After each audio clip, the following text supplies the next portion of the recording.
الحمد لله رب العالمين الرحمن الرحيم. Why do natural disasters happen? Allah has ordained that we be tested. So this life is a test, right? And that is in fairness and justice. I'll explain it, right? This life wasn't meant forever, right? We are just passing through a stage. We were souls. Then we had a stage when we were in the womb of the mother. Then we were at a stage where we are in the womb of this earth. Then we will be in a stage, we'll be in the womb of the grave. And then they will be raised for the everlasting life. So this life is all tested, right? Some people get tested by wealth, like the Pharaoh, Fir'aun. He was rich and powerful. That was his test to see if he'll be just, if he'll accept the truth in wealth. Some people are tested with being poor. Some people are tested with health by being sick.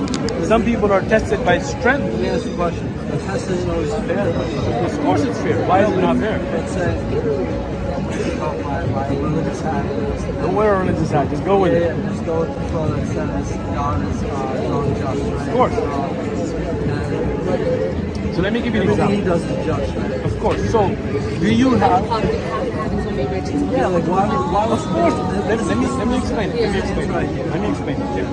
Look, Allah, you don't have a contract with Allah that you will have wealth and health and all of that. Whatever Allah gives you is from Allah, right? You don't have a right to it, right? Yeah. And whatever Allah gives you, you will be held accountable for, right? So if somebody doesn't have eyes, He knows what he's going to give you too, right? of course, Allah knows everything, so but it's your responsibility on how you will act, and you will be judged. He's not Allah knows everything, but He's not forcing you to make a decision. Okay? Let me explain it, right? Take it step by step. He knows by decision. Of course. But does that mean you didn't make the decision? No, it means that maybe Okay. still, Let me give you an example. We're jumping off subject. Yeah, but, nothing just. yeah. Like, But let's stick to the justice, then I'll get to qadar. I know where you're going. Okay?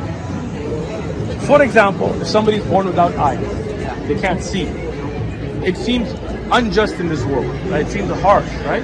But did he have some kind of contract that you're going to be born with eyes? No. Allah chose to give him a life without eyes. On the day of judgment, when the rest of us that have eyes are being held accountable for the sins we did with our eyes, how we used our eyes, that person will have no judgment for them. That day, that person will be happy. He'll be like, look, I didn't have to give an answer. In Jannah, in the everlasting life, he will see anyway, right? So the things we see as unjust is because we don't think of this life as being a test. And every hardship that you're born with or are in will give you an ease. Yeah, but you have people that are born with hardship, that face hardship. Of course. They die with hardship. And then what? And then what? After death, then what? And then what? Their life here was extremely... Tell you, in this life was harsh, right? Yeah, so and if in why those, was the harsh life? excellent. Let me explain. If you had those hardships in this life, and it saved you from the hardship of the hereafter, right, for an everlasting life, was it just? The reason you're thinking like that because you're only thinking of this life. You're living your whole life, you're not thinking about... Your whole life is how long? 70 years, 100 years, right? How long is the hereafter? A kid that went through an atrocity at Sam, Sure. 10 years. 10 years of hardship, sure. The Prophet ﷺ told us the person who has the harshest life, the most difficult life ever, the worst life of humanity, if they're even given a single dip in the paradise, not a minute, not an hour, not a day, a dip, they will not remember a single hardship. Like when we go through tests in school, it's a hardship, right? Why do universities put us through that hardship? But it gives us the reward in the hereafter, right? Yeah, but the reward there, it's not like someone knows for sure there's going to be a reward. We do know for sure. Haven't you read the Quran?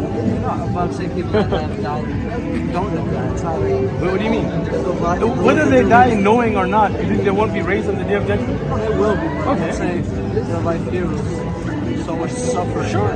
But that suffering, if it saves them from the suffering of the hereafter, let's say somebody dies underage, right? We believe that children are on fitrah, on the true belief, that they will not be held accountable, even the children that are not Muslim.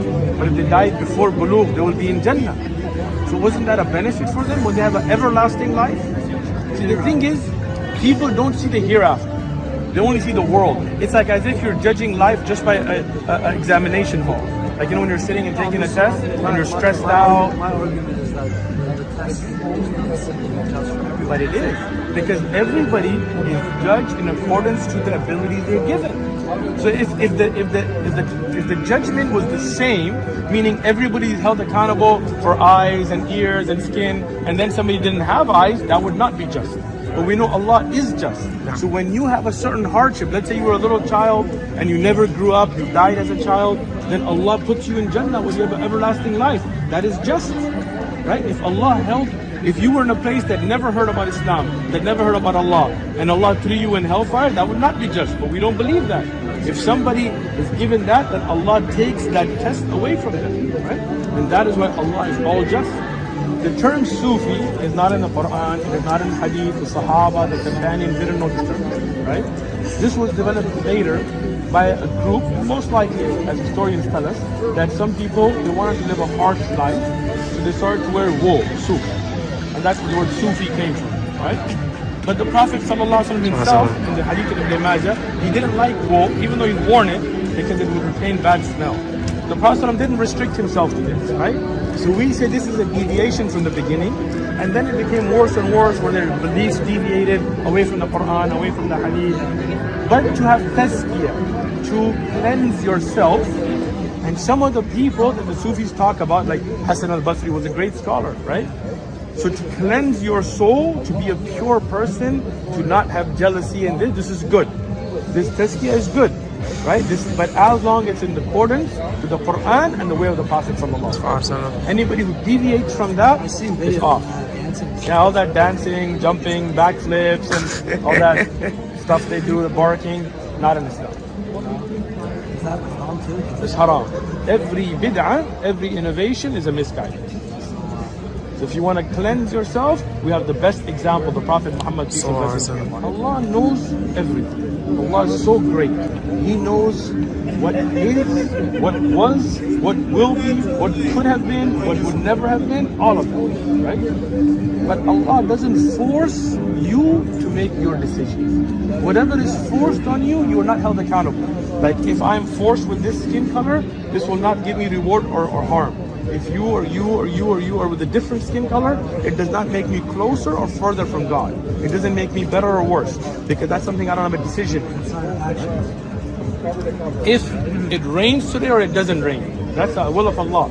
I am not held accountable for that. Yeah, but you wouldn't say my decision is the will of Allah. Let me get to it. Allah gives you choices, right? And you will make that choice. And you will be held accountable for your choice. Okay? Allah does not force you to make that choice. But from the greatness of Allah is that He knows what will happen. I'll give you an easy example. Okay? Let's say I time travel. Yeah. Right? And I go into the future.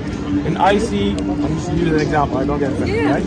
I see you slap him unconscious, right? You just stepped on your toe, you're like, those are my new shoes, right? You slap him. It's a joke. That's what she wants to hear. It's a joke. It's a joke. Right? Let's say that, right? And I come back now, right? I have seen this will happen. Did I force you to do it? You made that decision. Even if I knew, because I saw the future, doesn't mean that it wasn't your choice. So Allah knowing what you will do does not mean that you don't have choice. You have choice. You will make a choice. Allah will hold you accountable for your choice, and Allah gives you guidance to make the right choice. That's it.